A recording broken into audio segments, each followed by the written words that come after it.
Hello everyone, welcome back. It has been a hot minute since I have done anything on my Andromeda. I am a couple of months behind because, life happens.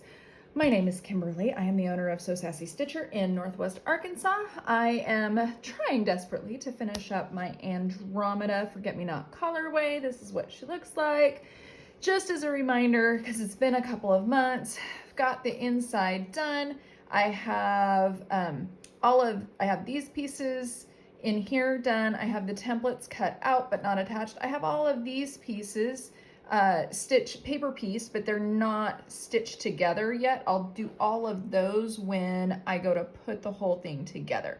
So this one, I'm going to be working on this outside border. It's only two colors.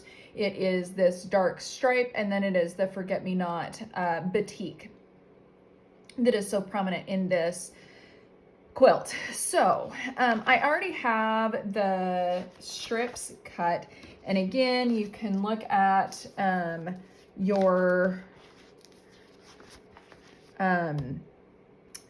pattern. So we are looking at fabric D8. I'm on page 5 of the extension sheet, and you can see for the dark pieces it's the fabric D8. I need 7 1/4, give or take a little bit, because it doesn't take up all of that. 7 1/2 is okay too. If you've got that much, it's not that big of a deal. We've got 4 of them, and you're going to stack them, open them up, stack them right sides up. For our other piece of this, it is the fabric D7, and we are doing 29, we're doing 14 1/2 inch. It says to subcut 29 inch, okay? So that's what you're doing initially, and then you're splitting those in half. So I just cut 14 1/2 inch strips. I think the whole, cut 29 and then subcut those in half, that's just ridiculous to me. Just cut 14 1/2 inch, and we're gonna put 4 and 4 together because we've got right side and we've got left side, okay? So we're gonna make sure that we have 2 sets of 4 14 1/2 inch strips with the fabric. Again, right sides up on those. So I'm gonna show you the cutting for these. For these straight strips, there are 2 ways that you can do them. You can do it the traditional method and just lay it out on your piece of fabric and cut them and go to town. If you wanted to and not cut this 7 1/4, you can measure these out and just cut them like you would strips for any other quilt. That's fine too. These are rectangles. You can cut them. They're kind of odd sizes. They're 1 3/8 or something like that,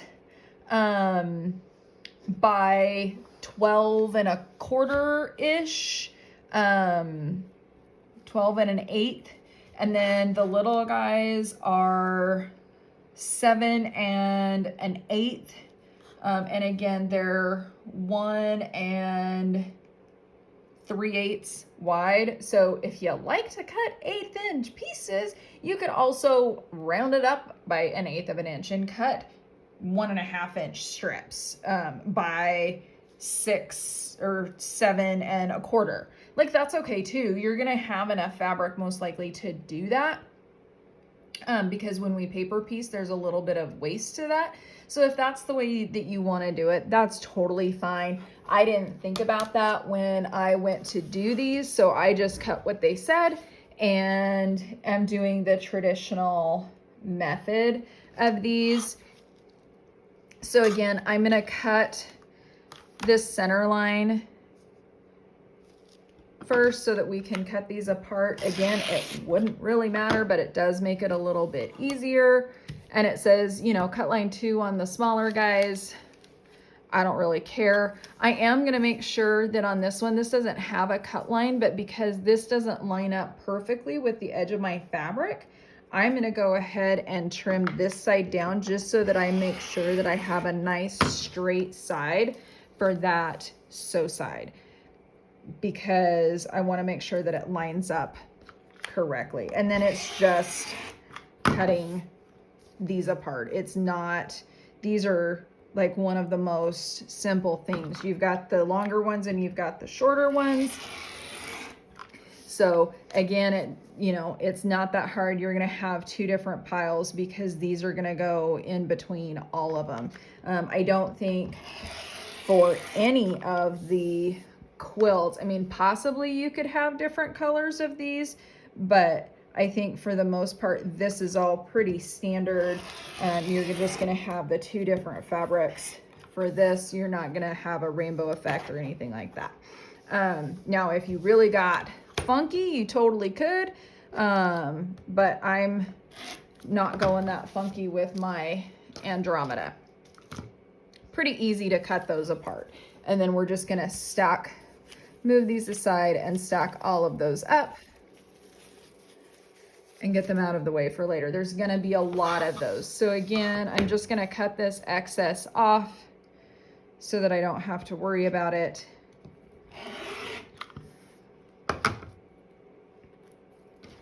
Set that aside. I keep my excess just in case I screw something up, because it would not be the first time that has happened.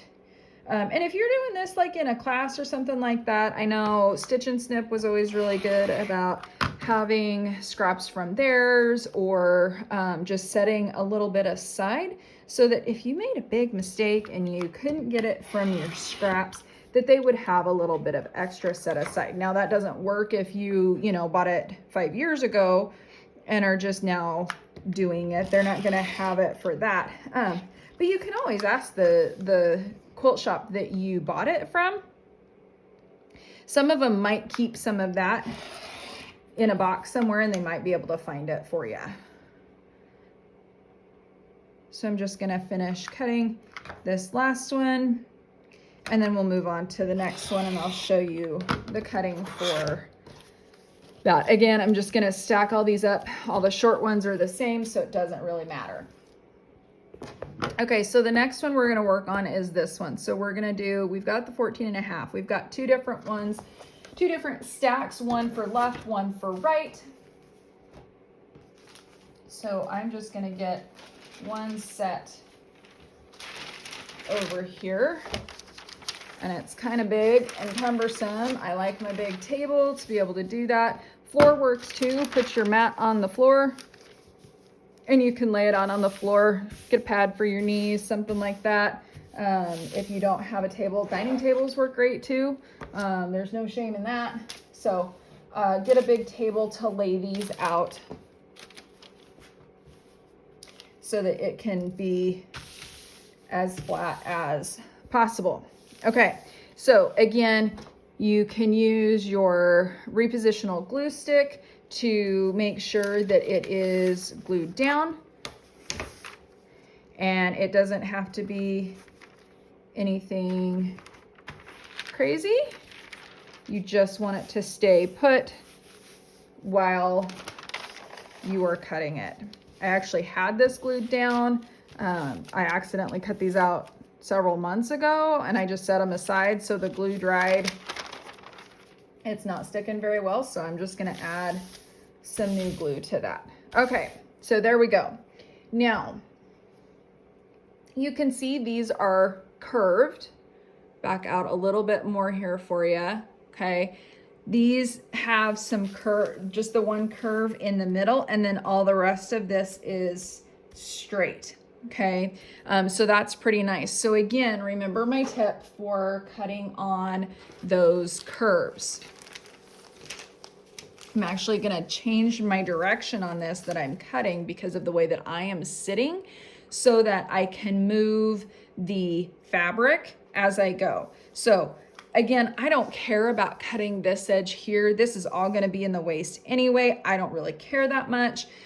So I am just going to start and cut on this curved line. The only thing that I will do when I get to the other end is I will cut off all that excess. You can do that to begin with if you want, so you don't have all this hanging out, because it's 12 inches or so of excess. So we can just get that out of the way.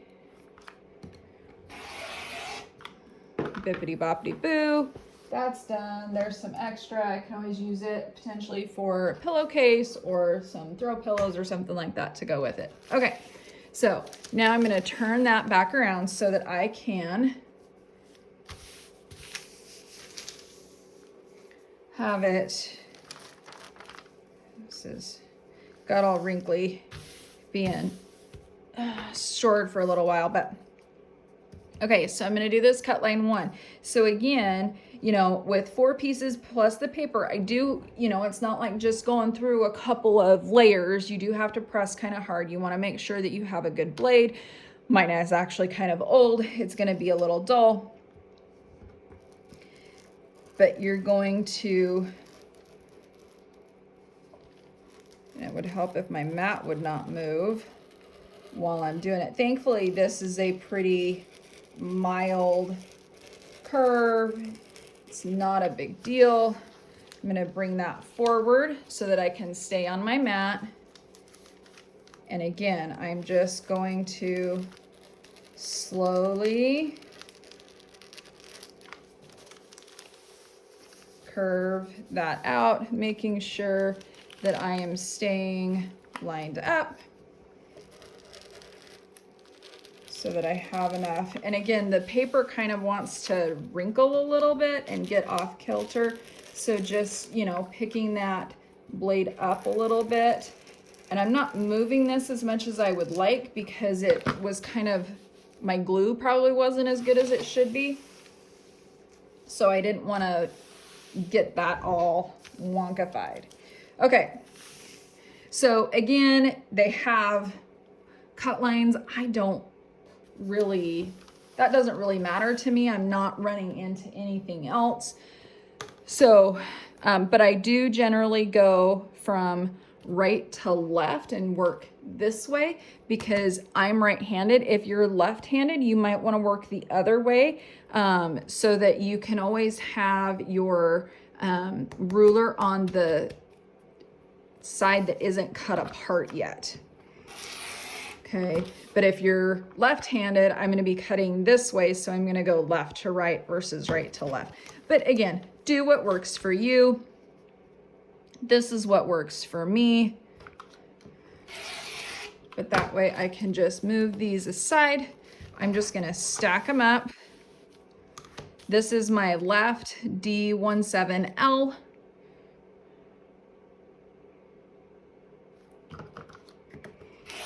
And the only reason they're curved is because they're all different sizes, and that was the most efficient way to get them on the paper. The pieces, this is all straight from what I can see. All right, so those are just gonna get set aside, and then I'm gonna pull this down here, same thing. I'm gonna do, again, once you get that first cut done, the rest of the cutting order does not really matter. Just go one side to the other. Don't go middle and then out and all that jazz. Just make it easy on yourself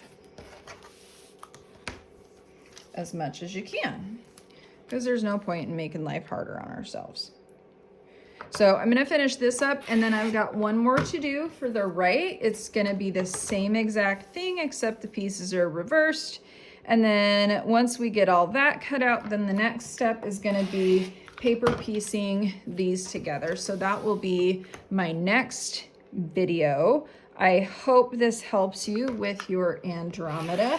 Hopefully you are staying up on it a little bit better than I am, because like I said, life has been a little crazy.